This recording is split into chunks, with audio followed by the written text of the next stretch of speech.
Staff Sergeant Maria Rodriguez crouched behind the crumbling concrete wall, her breath creating small clouds in the cold morning air.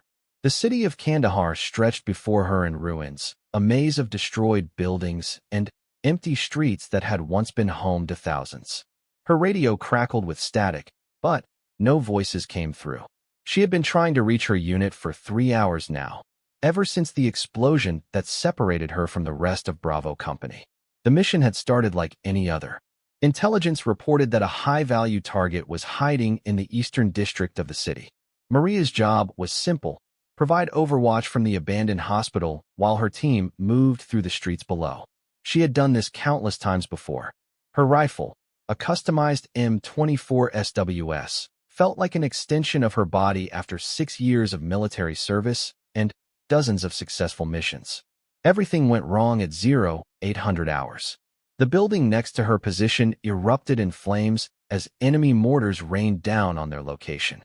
The blast threw her against the wall, and when the dust settled, her radio was damaged and debris blocked the stairway she had used to reach the roof.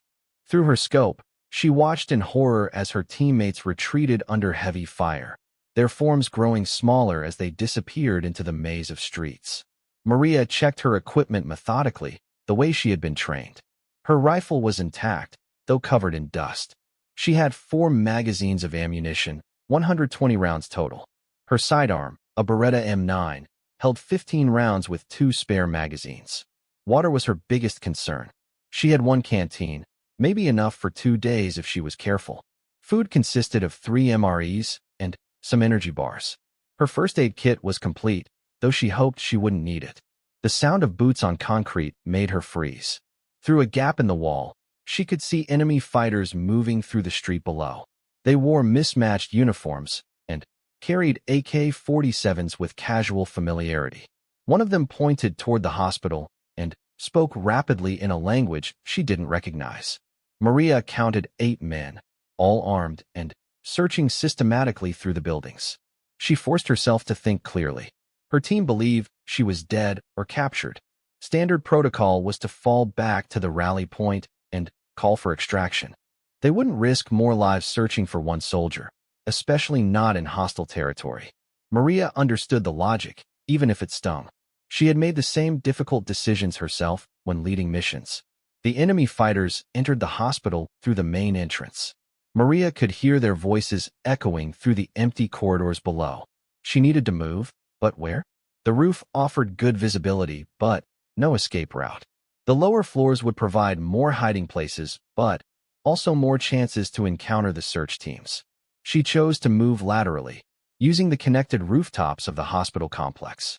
Her boots made soft sounds on the concrete as she low-crawled toward the adjacent building. The weight of her equipment felt heavier than usual, but she couldn't afford to leave anything behind. Every bullet might mean the difference between survival and capture. Through her scope, Maria surveyed the surrounding area. The enemy had set up checkpoints at major intersections, effectively cutting off the most direct routes out of the city. Vehicle patrols moved in predictable patterns, suggesting these fighters knew the terrain well. This wasn't a random attack. It was a coordinated operation designed to trap and eliminate her unit. As the sun climbed higher, the temperature rose dramatically. The concrete around her radiated heat, making her position increasingly uncomfortable. She rationed her water carefully, taking only small sips when absolutely necessary. Dehydration would slow her reflexes and cloud her judgment, luxuries she couldn't afford. The afternoon brought new challenges. A drone appeared overhead, circling the hospital complex in wide arcs. Maria pressed herself against the rooftop, using shadow and debris for concealment. The drone's camera was clearly visible beneath its body, scanning methodically for any sign of movement. She remained motionless for over an hour until the aircraft finally moved to search other areas. Radio chatter from below reached her ears sporadically. Though she couldn't understand the words, the tone suggested frustration. The search teams were finding nothing, which meant her concealment was working. But it also meant they would intensify their efforts. Soon they might bring in dogs or thermal imaging equipment that would make hiding much more difficult. As evening approached, Maria made a critical decision. staying in one location would eventually lead to discovery. She needed to move toward the extraction point, even though it meant crossing 15 miles of enemy-controlled territory. The journey would take several days on foot, assuming she could avoid patrols and checkpoints. She studied the city layout from her elevated position, memorizing landmarks and identifying potential routes. The Old Market District offered the best cover, with its narrow alleys and multi-story buildings. But it was also likely to have the heaviest patrol presence. The industrial area on the city's edge had fewer hiding places, but might have lighter security. Maria chose a compromise route that utilized both areas. She would move through the market district during the night when visibility was limited, then hole up in the industrial zone during daylight hours. It was risky, but every option carried significant danger. Before leaving the hospital, she took one last look through her scope at the enemy positions below. 2 guards stood at the main entrance, smoking cigarettes and talking casually. Their relaxed posture suggested they didn't expect immediate contact. More fighters were visible at the checkpoint 3 blocks east, but they seemed focused on vehicle traffic rather than individual pedestrians. Maria slung her rifle across her back and checked her equipment one final time.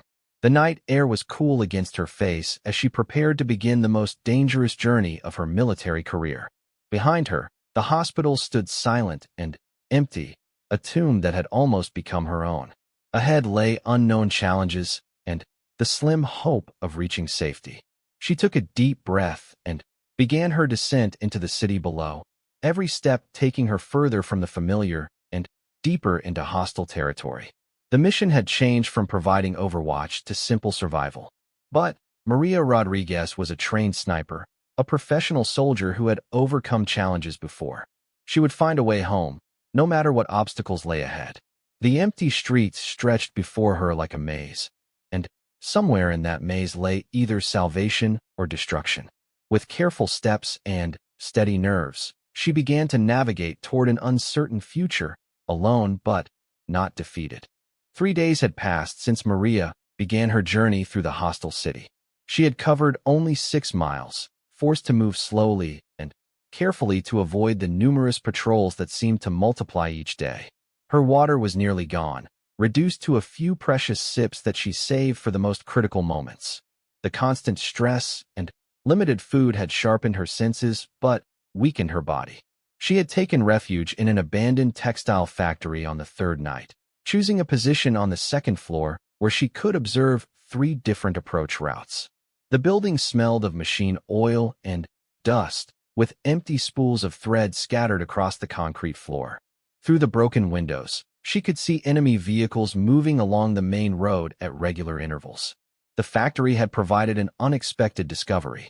In the manager's office, she found a detailed city map marked with construction zones and utility tunnels. Some of the tunnels ran directly beneath the industrial district, potentially offering a safer route toward her destination. But accessing them would require moving through heavily patrolled areas during daylight hours. Maria studied the map by moonlight, tracing possible paths with her finger. The nearest tunnel entrance was located beneath a shopping complex 4 blocks away. Intelligence reports had mentioned that the complex was being used as a staging area for enemy operations, which explained the heavy security around it. Getting inside would be nearly impossible without alerting the entire garrison. As dawn approached, she heard the rumble of heavy vehicles approaching the factory. Through her scope, she watched as 3 trucks filled with armed fighters pulled up outside. A man in officer's clothing emerged from the lead vehicle, pointing toward the factory and issuing commands to his subordinates. Maria realized with growing alarm that they weren't conducting a routine patrol, they were specifically searching for her. The fighters moved with professional efficiency, establishing a perimeter around the building before beginning their entry procedures. Maria counted 16 men, all carrying automatic weapons and wearing body armor. These weren't the casual militiamen she had encountered earlier. These soldiers had training and experience that made them far more dangerous opponents. She gathered her equipment quickly, knowing that staying to fight would be suicide. The factory's layout worked in her favor, with multiple stairwells and escape routes that would confuse pursuers. But once they began systematically clearing each floor, her options would become increasingly limited. Maria made her way to the building's rear exit, moving carefully to avoid loose debris that might give away her position. Behind her, she could hear boots on concrete and voices coordinating the search. The sounds grew louder as the fighters reached the second floor, their flashlight beams cutting through the darkness. The rear exit opened onto a narrow alley that connected to the main street. Maria pressed herself against the wall, listening for any sign of additional enemy forces. The alley appeared empty, but she knew that appearances could be deceiving. Enemy snipers might be positioned on the surrounding rooftops, waiting for targets of opportunity. She sprinted across the alley in short bursts, using doorways and abandoned vehicles for concealment. Behind her, shouts erupted from the factory as the search team discovered evidence of her presence. Flashlight beams appeared at the rear windows, sweeping back and forth across the alley in frantic patterns. Maria reached the opposite end of the alley just as the first pursuers emerged from the factory. She could hear their leaders shouting orders, coordinating a search pattern that would cover the entire surrounding area. Radio chatter filled the air as additional units were called in to establish a wider perimeter. The next few hours became a deadly game of cat and mouse through the industrial district. Maria used every technique she had learned in urban warfare training, moving through drainage pipes, scaling walls, and hiding in locations where her pursuers wouldn't think to look. But with each near encounter, the net around her grew tighter. By midday, the enemy had brought in dogs to track her scent. Maria heard their barking echoing through the streets, growing closer with each passing minute. She needed to find water to break the scent trail, but most of the area's water sources were in open areas where she would be easily spotted. The solution came from an unexpected source. A broken water main had flooded the basement of a nearby warehouse, creating a shallow pool that stretched across the entire floor. Maria waded through the murky water, feeling it soak through her boots and equipment. The cold liquid was contaminated and tasted terrible, but it served its purpose of masking her trail. From the warehouse basement, she could hear the search teams passing overhead. The dogs had lost her scent at the water's edge, causing confusion among their handlers. Radio traffic increased as units reported negative contact and requested new search areas. Maria allowed herself a small smile. She had bought herself time, but not safety. The basement connected to an old storm drain system that hadn't been marked on her map. The tunnels were narrow and partially flooded, but they offered concealment and multiple escape routes. Maria crawled through the drainage system for hours, following the flow of water toward what she hoped was the city's edge. The tunnels eventually opened into a larger chamber beneath what appeared to be a government building. Emergency lighting cast eerie shadows on the concrete walls, and she could hear generators humming somewhere in the distance. This was clearly an active facility, which meant enemy personnel might be present. Maria emerged from the drainage tunnel carefully, her rifle ready for immediate use. The chamber was empty, but fresh footprints in the dust indicated recent activity. A stairway led upward toward the building's upper levels, while additional tunnels branched off in multiple directions. She chose to continue through the tunnel system rather than risk exposure in the building above. The underground passages seemed to form a network that connected multiple structures throughout the district. If she could navigate them successfully, she might be able to bypass the surface patrols entirely. The next tunnel was larger and better maintained than the drainage system. Electric cables ran along the walls, and ventilation shafts provided fresh air circulation. This was clearly part of a deliberate infrastructure system, possibly designed for military or emergency use. Maria wondered if her own forces had intelligence about these passages. Hours passed as she navigated the underground maze.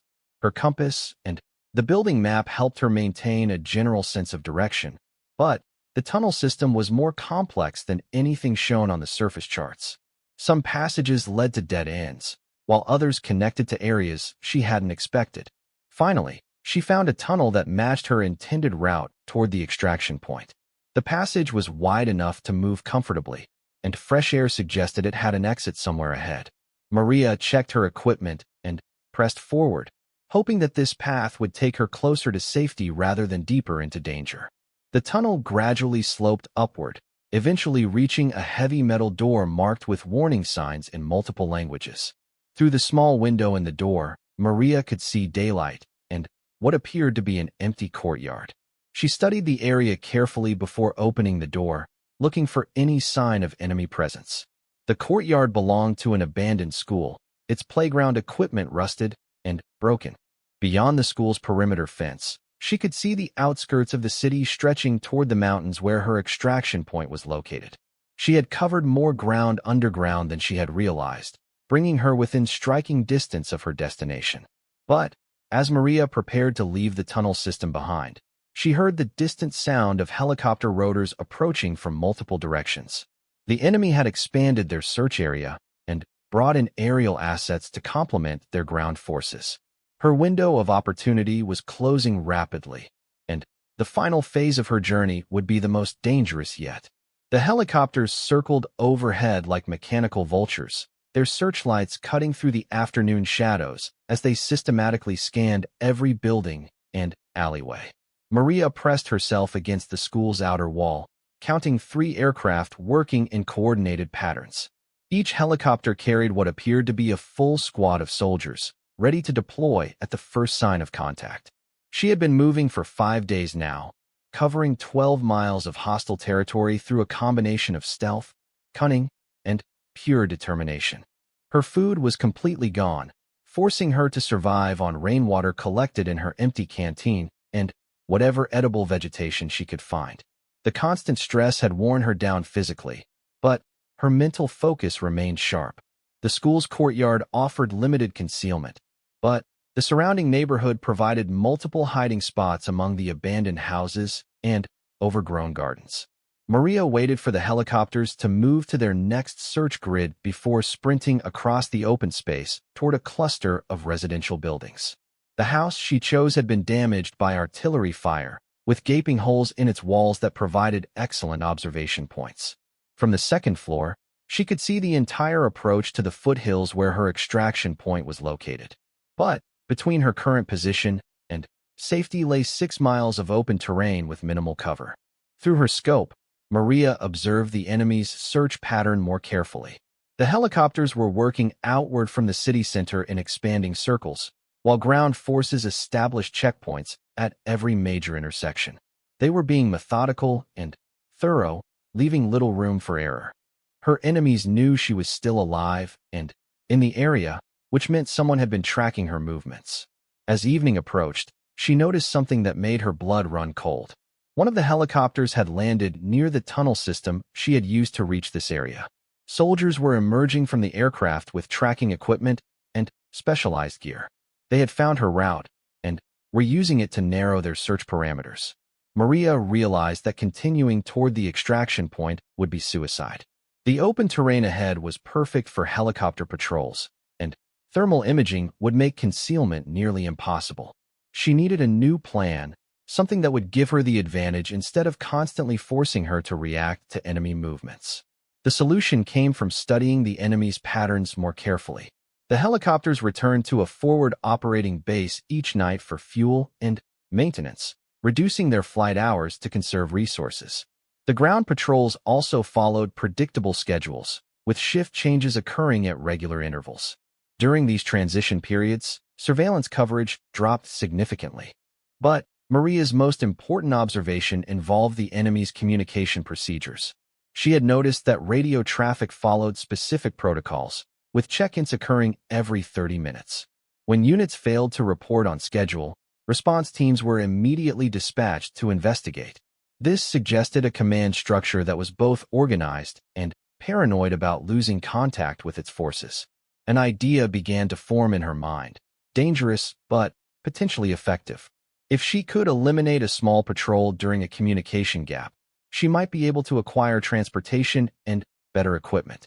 The risk was enormous.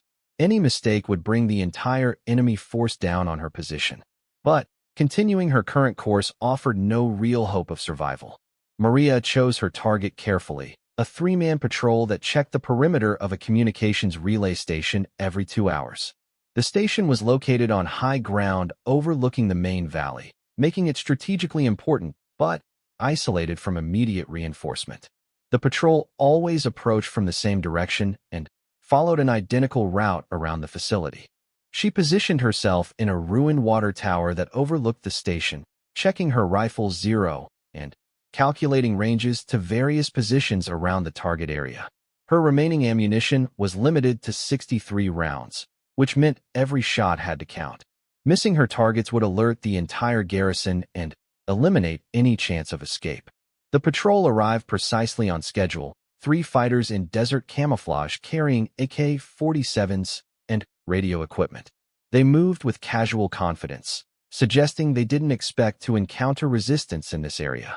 Maria tracked the lead soldier through her scope, waiting for the optimal moment to engage. She fired 3 shots in rapid succession, each bullet finding its mark with lethal precision. The entire engagement lasted less than 10 seconds, with the suppressed sound of her rifle barely audible beyond the immediate area. The patrol members dropped where they stood, their weapons clattering against the rocky ground. Maria moved quickly to the station, gathering equipment and intelligence from the dead soldiers. Their radio provided access to enemy communications, revealing deployment patterns and search areas that had been invisible to her before. One soldier carried a detailed map showing checkpoint locations and patrol routes throughout the entire district. Most importantly, she found keys to a motorcycle parked behind the communications building. The bike was a military model designed for rough terrain, with enough fuel capacity to reach her extraction point in less than 2 hours. But using it would create noise and leave obvious tracks that would immediately reveal her position and direction of travel. The radio crackled with routine check-in calls from other patrols throughout the area. Maria had perhaps 20 minutes before this patrol's absence would be noticed and investigated. She needed to decide quickly whether to take the motorcycle and risk immediate pursuit, or continue on foot and accept the slower but potentially safer approach. She chose speed over stealth, reasoning that her enemies would eventually find her regardless of how carefully she moved. The motorcycle roared to life, its engine echoing off the surrounding hills as she accelerated toward the valley floor. Behind her, the communications station faded into the darkness, but she knew pursuit would follow within minutes. The ride through enemy territory was a nightmare of tension and split-second decisions. Maria kept the motorcycle at maximum speed, weaving between checkpoints and using terrain features to break visual contact with pursuing vehicles. Helicopter rotors thundered overhead as aircraft scrambled to intercept her route. Twice she was forced to abandon the main roads entirely, driving cross-country through rocky terrain that threatened to destroy the motorcycle's suspension. Bullets whined past her head as enemy soldiers opened fire from defensive positions, their muzzle flashes creating brief stars in the darkness. The motorcycle's fuel gauge dropped steadily as she climbed into the foothills toward her extraction point. Enemy vehicles followed relentlessly, their headlights visible in her mirrors as they gained ground on the winding mountain roads. Maria pushed the bike harder, knowing that mechanical failure would mean certain death or capture. Just as the fuel tank approached empty, she crested a ridge and saw familiar landmarks ahead. The extraction point was a clearing in a valley 2 miles away, marked by specific terrain features she had memorized during mission planning. But the area appeared to be occupied by enemy forces who had anticipated her destination. Through her scope, Maria counted at least 12 fighters positioned around the clearing's perimeter. They had obviously studied the same maps and reached the logical conclusion about where she would try to escape. Heavy weapons were visible among the enemy positions, including what appeared to be a mortar team and multiple machine gun nests. The motorcycle finally ran out of fuel just as pursuing vehicles came into view on the road behind her. Maria abandoned the bike and took cover among the rocky outcroppings that overlooked the extraction site. She had reached her destination, but salvation remained tantalizingly out of reach. The enemy had anticipated her moves and prepared a deadly trap that seemed impossible to escape. With less than 40 rounds of ammunition remaining and no support in sight, Maria faced the most desperate situation of her military career. The extraction point that had represented safety and rescue for 5 days now appeared to be the place where her journey would end. But she had come too far, and survived too much to surrender without a fight. As enemy forces closed in from multiple directions, Maria prepared for what might be her final battle, knowing that everything depended on the next few hours of darkness. Maria had been observing the enemy positions around the extraction point for 3 hours when she heard something that made her heart race with hope. The distant sound of helicopter rotors was approaching from the north, but these aircraft had a different sound signature than the enemy helicopters she had been evading. The rhythm was faster, more aggressive, suggesting American military aircraft. Through her scope, she watched as 2 Black Hawk helicopters appeared over the northern ridge, flying low and fast toward the valley floor. The aircraft bore no visible markings, but their flight pattern and tactical approach clearly indicated Special Operations Forces. Maria's extraction team had finally arrived, but they were flying directly into a carefully prepared ambush. The enemy forces around the clearing immediately began repositioning their weapons to engage the incoming helicopters.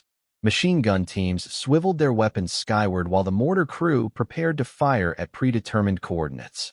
Maria realized that the helicopters had no idea they were flying into a trap that could destroy both aircraft and kill everyone aboard. She made a decision that would either save the rescue mission or get her killed in the attempt. Using her rifle's scope, Maria began engaging the enemy positions with precise, calculated shots. Her first target was the mortar team, whose high explosive rounds posed the greatest threat to the helicopters. The operator dropped immediately as her bullet found its mark. The sound of sniper fire from an unexpected direction threw the enemy forces into confusion. They had been focused on the approaching aircraft and weren't prepared for ground-based attacks from the ridgeline. Maria shifted positions after each shot, using the rocky terrain to maintain concealment while continuing her systematic elimination of the most dangerous targets. The lead helicopter pilot apparently recognized the situation developing below and immediately began evasive maneuvers. Both aircraft broke formation and began attacking the enemy positions with door-mounted machine guns and rocket pods. The valley erupted in explosions and gunfire as the Special Operations team engaged their attackers. But Maria's intervention had revealed her position to enemy forces who weren't pinned down by the helicopter attack. A squad of fighters began climbing the ridge toward her location, moving with tactical precision that suggested special training. She counted 6 men, all carrying automatic weapons, and moving undercover in a coordinated assault formation. With only 28 rounds remaining, Maria couldn't afford to engage in a prolonged firefight with multiple opponents. She began falling back along the ridgeline, using the terrain to break contact while maintaining observation of both the approaching squad and the battle in the valley below. The helicopters had successfully eliminated most of the heavy weapons positions, but enemy reinforcements were arriving from multiple directions. 2 truck-mounted machine guns had taken positions on the valley's eastern slope, where they could engage the aircraft with devastating crossfire. Maria could see that the situation was becoming untenable for the rescue team. She keyed her emergency radio, hoping that her extraction team was monitoring the correct frequency. Falcon Base, this is Apache 6. Hostile positions on eastern slope, grid coordinates 274559. Request immediate suppression. Her transmission was brief, but contained all the essential information the helicopter crews would need. The response was immediate and devastating. One of the Black Hawks pivoted in midair and unleashed a salvo of rockets at the coordinates Maria had provided. The truck-mounted weapons disappeared in a series of explosions that sent debris cascading down the mountainside. Meanwhile, the enemy squad pursuing Maria had reached her previous position and discovered that she was no longer there. Through her scope, she could see them spreading out to search the surrounding area, their movements becoming more cautious as they realized they were hunting an experienced sniper. Maria used their caution against them, leading the squad deeper into the rocky maze of the ridgeline while gradually reducing their numbers.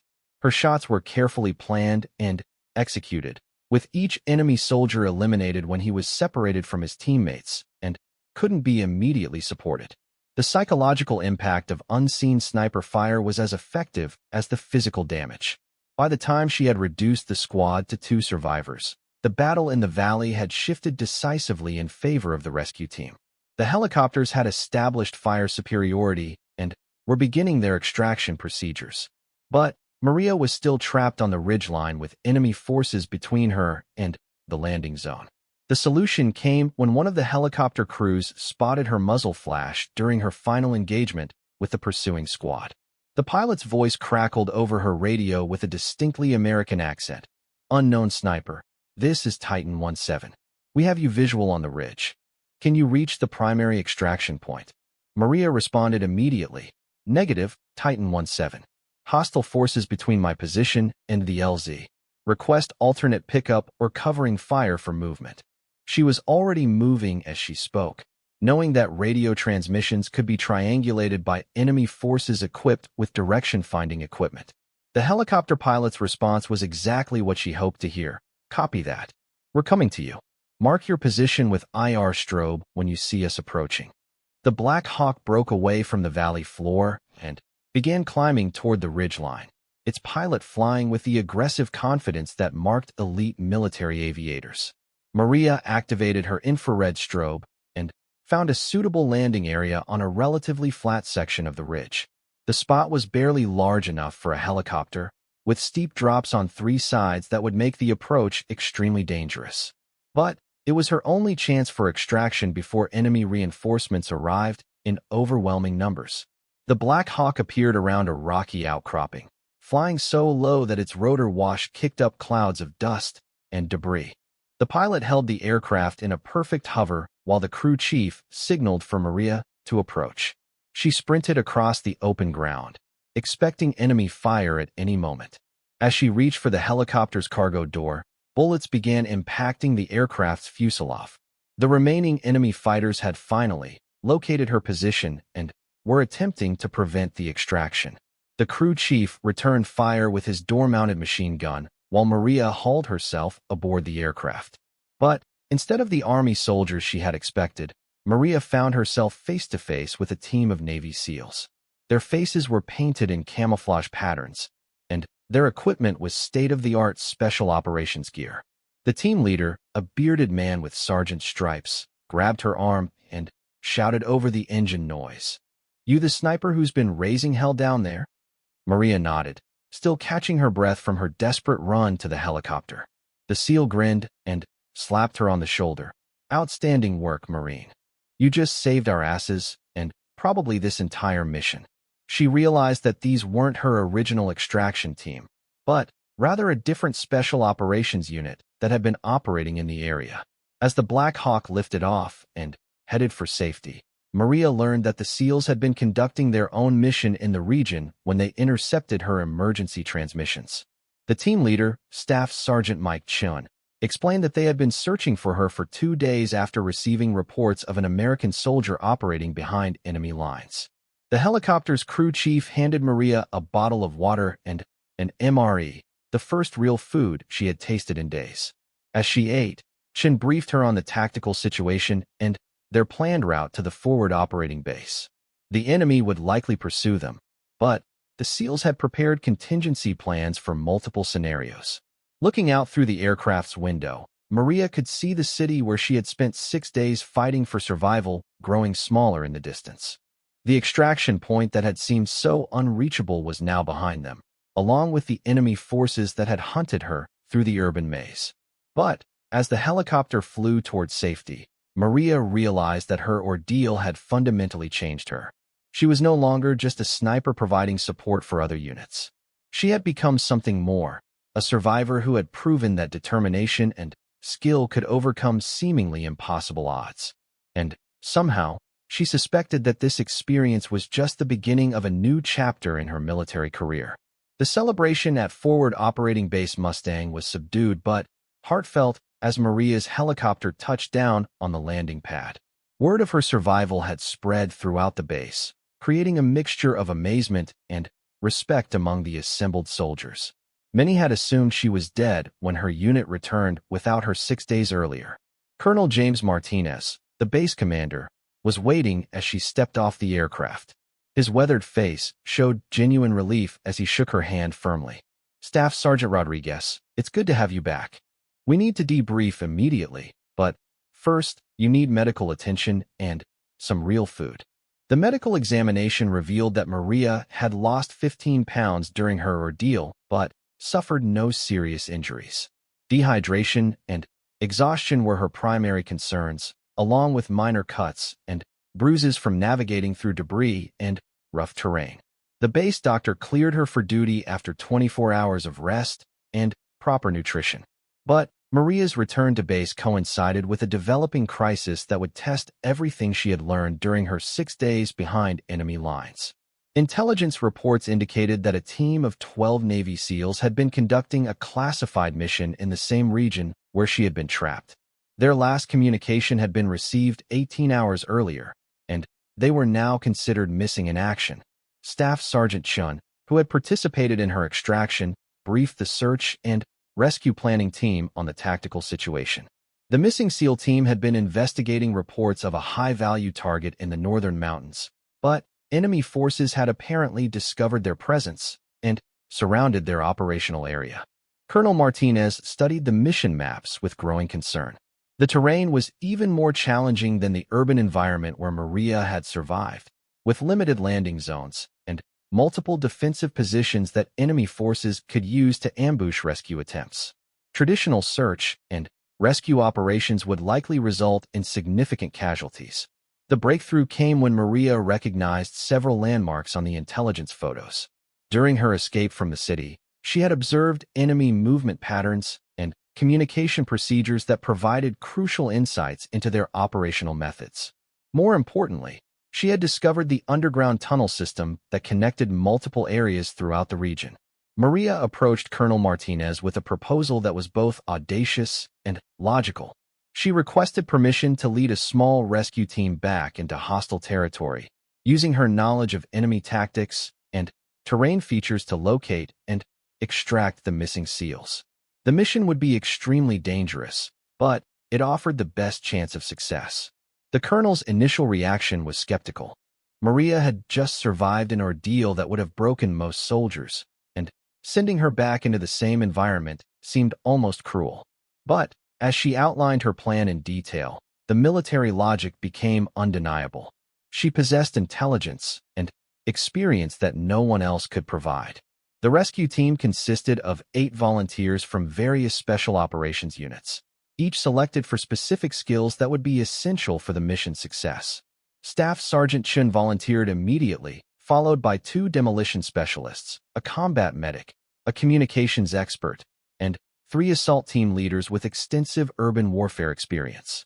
Maria's plan utilized the underground tunnel system to approach the SEAL's last known position without alerting enemy surface patrols.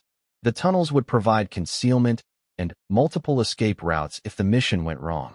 But first, the team would need to infiltrate the city during darkness and locate the correct access points. The insertion was conducted by helicopter under cover of darkness, with the aircraft landing in a valley 15 miles from the target area.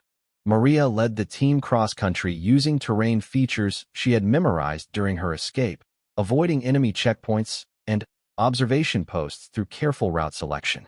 The approach took 12 hours of careful movement through mountainous terrain that challenged even the experienced special operations soldiers.